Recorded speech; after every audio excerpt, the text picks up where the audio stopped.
This is going to be a Gen 4 LS swap into an OBS kind of sort of guide.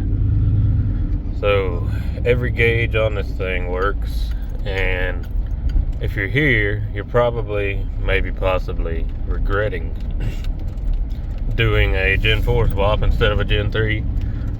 Gen 3 seems to be a lot more user friendly as far as doing swaps and trying to make all the factory gauges work and whatnot.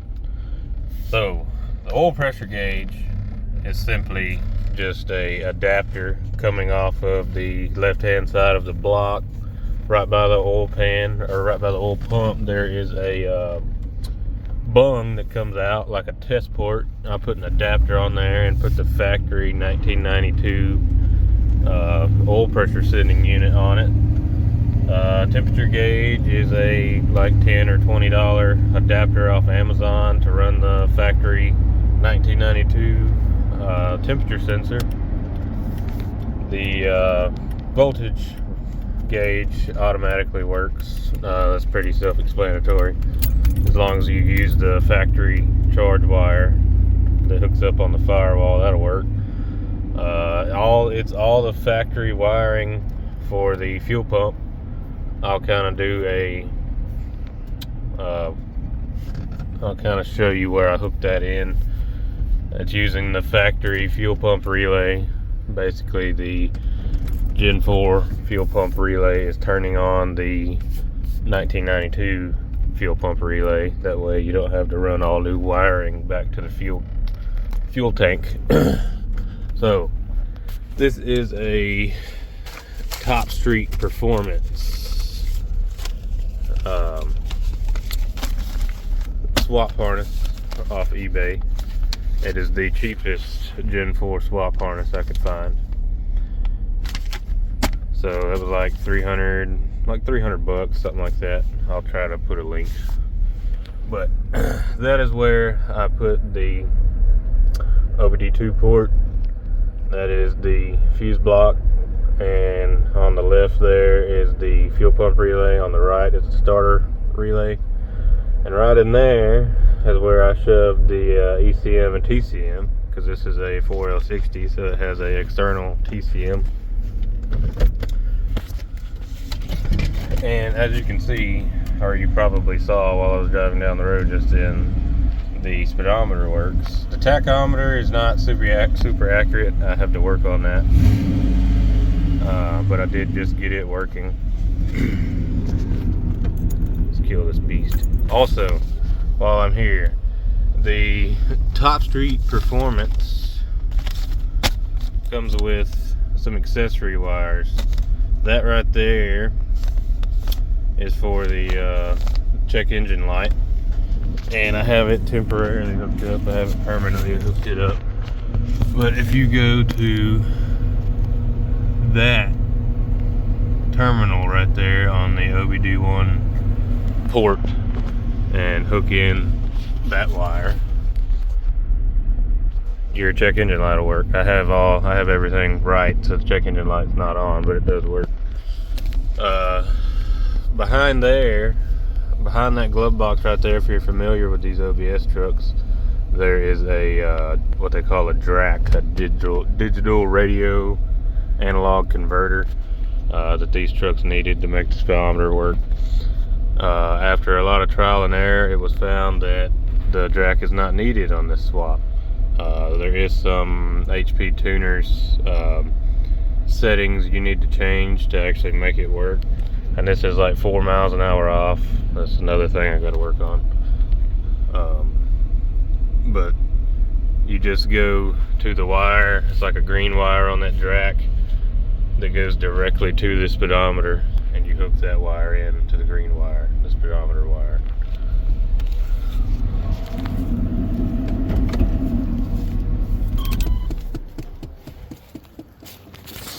You can hear that actuator, typical OBS. So this is out of a 2007 four-wheel drive Silverado. Do not mind this very, very messy wiring. and don't mind that giant hole in the firewall. I literally just put this thing in a couple weeks ago and haven't had time to finish it. But this is your factory fuel pump relay. This wire here is going to that fuel pump relay in there that I just showed you. So basically that relay turns on this relay, and all that wiring is still going back to the tank just like factory, and that makes your fuel pump work. Obviously you can't use the factory TBI fuel pump. That is a Amazon something or other. I'll put a link. 60 psi pump to be able to run this engine. It's Amazon swap headers. This is an extremely budget swap. Amazon AC compressor bracket, none of that's hooked up. Amazon power steering and alternator bracket. Yeah, none of that's important. Right now we're just mainly worried about the wiring. This is a Amazon, basically 99-02 Silverados will have a clutch fan. So this is a swap relay setup to be able to make those fans run, and that's another accessory wire coming off of that Gen 4 swap harness, which would be this wire. Can't see what color it is, running into the cab, and that makes fans work. This is a radiator for a 07 Silverado and fans for an 07 Silverado. And this is a very garbage mass airflow sensor, freaking breather for an 07 Silverado that I had laying around and I made work. It's very terrible, very RTV, very freaking roofing screws holding it in. Haven't found a permanent solution for that yet. I mean, it's Chevy to Chevy. I mean, they sell every swap part you need pretty much. I just chose to do this one a little different with the fuse block and everything being inside in the glove box. Let's see what else. But yeah, this is just a 12-volt source running inside. I mean, it's pretty self-explanatory. These two red wires are power wires for the swap harness. There's more positive wires that'll go on the starter. Like I was saying about the oil pressure sensor, if you look down in here, right there coming off the side of the block, that is the factory 1992 style oil pressure sensor coming out of that test bung on the side of the block. And over here in this jumbled up mess of wiring, if I can move it enough for you to see, on these LS's on the passenger side head, on the back side, there is a plug you can pull out for another temperature sensor, and that little black adapter there is for the 1992 temperature sensor to an LS. And the reason it has to stick out that far is it's got to have volume, actually get hot coolant on it to be able to measure the temperature. So that's oil pressure and that's temperature. And like I said, voltage. If your charge wire, this is the factory charge wire from the 92 4.3, and it just winds up over here at the battery. So that's fuel. Fuel works because it's still factory set up. Voltage still works because it's still factory set up. Oil pressure works because it's still the factory set up. And then speedometer, like I said, these trucks had a drac. You don't need that. You just need to go straight to the cluster with your accessory wire if you buy the right harness. So that's fuel, voltage, temperature, oil. Oh yeah, the tachometer is what I just got working. And you need to buy some 1K resistors, which are like $5 for like 100 of them off Amazon. So this is your factory tack wire coming out of the factory 92 harness. It should be the same for a lot of year models. And then this is a 12-volt source, and right here in this tape, I should have shown this while I was doing it, but just spur of the moment I decided to make this video.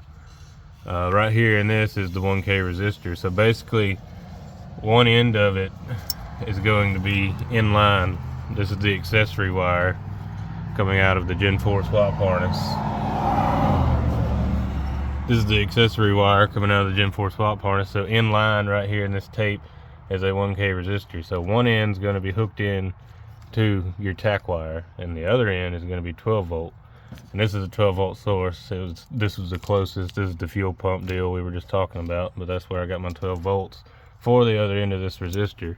So that 1K resistor pulls up that circuit and makes it readable for this 1992 cluster. Being that you're going from 07 to 92, some of the readings are different.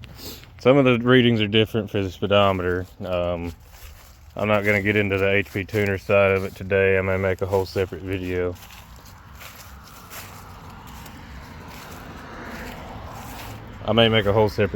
For that. But that's basically it. I mean, the actual mechanical side of the LS swap's pretty self-explanatory, and there's a lot of info out there.